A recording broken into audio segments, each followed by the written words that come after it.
नमस्कार दोस्तों, आपका स्वागत है मेरे चैनल में doctor Seema all about physio. जैसे हम आजकल देख रहे हैं लाइफस्टाइल बदलता जा रहा है, आधुनिकता बढ़ती जा रही है, तो लोग ज़्यादा से ज़्यादा समय मोबाइल पर लगे रहते हैं, कंप्यूटर पर। और जो महिलाएं, बच्चे, इवन सभी को ही एक प्रॉब्लम आजकल सबसे ज़्यादा परेशान कर रही है, वो है नेक पेन या सर्वाइकल स्पॉन्डिलोसिस। सर्वाइकल स्पॉन्डिलोसिस क्या है?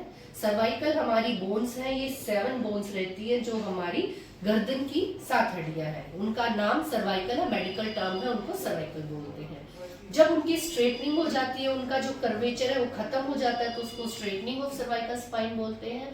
और जब उनके बीच का स्पेस खत्म हो जाता है तो सर्वाइकल स्पॉन्डिलोसिस बोलते हैं। उस वजह से कई बार चिड़चिड़ापन, गर्दन में दर्द, स्टिफनेस, आंखें भारी, और कई बार तो कान में सुनने की भी मतलब आवाजें आने लगती है कि बहरापन फील होता है, आंखों के आगे ब्लर विजन, आपको मतलब लाइटनिंग कम लगती है। तो कई बार कारण यही होते हैं कि सर्वाइकल की वजह से ऐसा होता है। हेडेक रहेगा, हाथ में पेन जाएगा, झंझनाहट होगी और मूड स्विंग्स रहेंगे। तो ये कारण सब है सर्वाइकल स्पॉन्डिलोसिस के। तो अंत तक बने रहिएगा और हम कुछ ऐसी एक्सरसाइजेस बताएंगे जिनसे आपको आराम मिलेगा।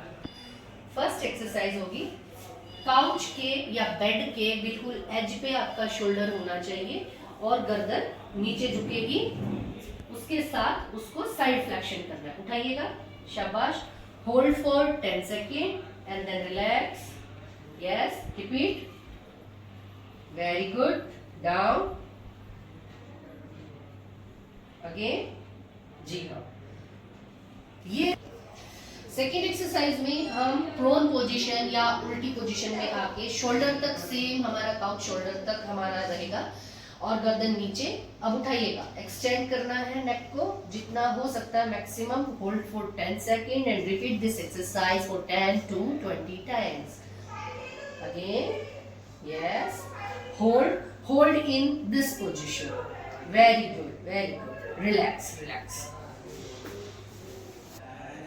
Third exercise, in supine position, extension of neck. कई बार ये पेनफुल हो सकता है तो आप इसको मत करना, अवॉइड करना। एक्सटेंड करना है, रिलैक्स करना है नेक को। और अगर आपको कोई ऐसी प्रॉब्लम है चक्कर वक्कर आने की तो इसको मत करना। तो आप लोगों ने ऐसे करना है, होल्ड करना है इस पोजीशन को 10-10 सेकेंड्स के लिए और रिलैक्स होना है।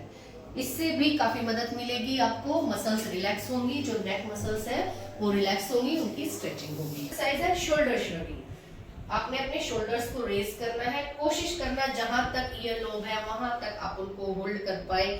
होल्ड करना है इस पोजीशन को 10 सेकेंड्स के लिए, then down. Yes, again raise your shoulders, down, very good. इस चीज को भी आपने 10 to 20 टाइम्स रिपीट करना है।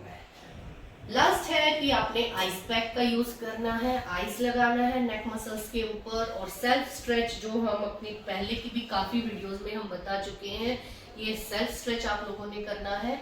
और एक सबसे बड़ा मिथ, लोग बहुत ज्यादा पूछते हैं कि मैम तकिया लगाएं कि ना लगाएं, क्योंकि कई डॉक्टर्स उनको पिलो यूज करना बंद कर देते हैं। तो आइए इसको भी मैं आपको समझा देती हूँ कि पिलो लगाना चाहिए कि नहीं। जैसे समझ जाइए ये आपका बेड है, आप बिना तकिए के सो रहे हैं, नेक उधर टच हो गई है, इस तरफ पूरी में खिंचाव रहेगा।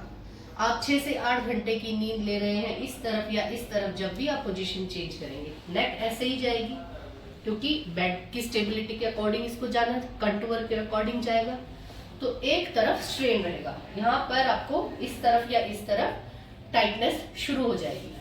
और अगर हम यहाँ इस जगह पे पिलो लगा देते हैं, अब जाइए, तो कितनी नेक गई? नहीं गई? आपको बेटर लग रहा है? बढ़िया। तो हमें जब हम साइड करवट लेंगे यानी साइड लाइन में सोएंगे तो कम से कम इस विड्थ का तकिया हमें यूज करना है, क्योंकि ये क्वेश्चन भी रहता है मैम मोटा तकिया लगा या पतला तकिया लगाए। मोटा तकिया नुकसान देगा जब हम सीधे लेटते हैं। सीधे हो जाइए, सीधे हो जाइए। ये फिर भी पतला है हमारे पास, लेकिन कई लोग हैबिट डालते हैं कि 2 या 3 पिलोज यूज करके सोते हैं। ऐसे में सीधे लेटने में हमें पिलो यूज नहीं करना है। लगाइए, क्योंकि जो ये नेक का कॉन्टूर है, हेड का कॉन्टूर है, ये कर्वेचर को मेंटेन रखेगा। उस दौरान हमें पिलो की नीड नहीं रहती है, लेकिन साइड करवट में हमें तकिया यूज करना है। ऐसी ही और जानकारियों के लिए, हेल्थ वीडियोस के लिए हमारे साथ जुड़े रहिएगा।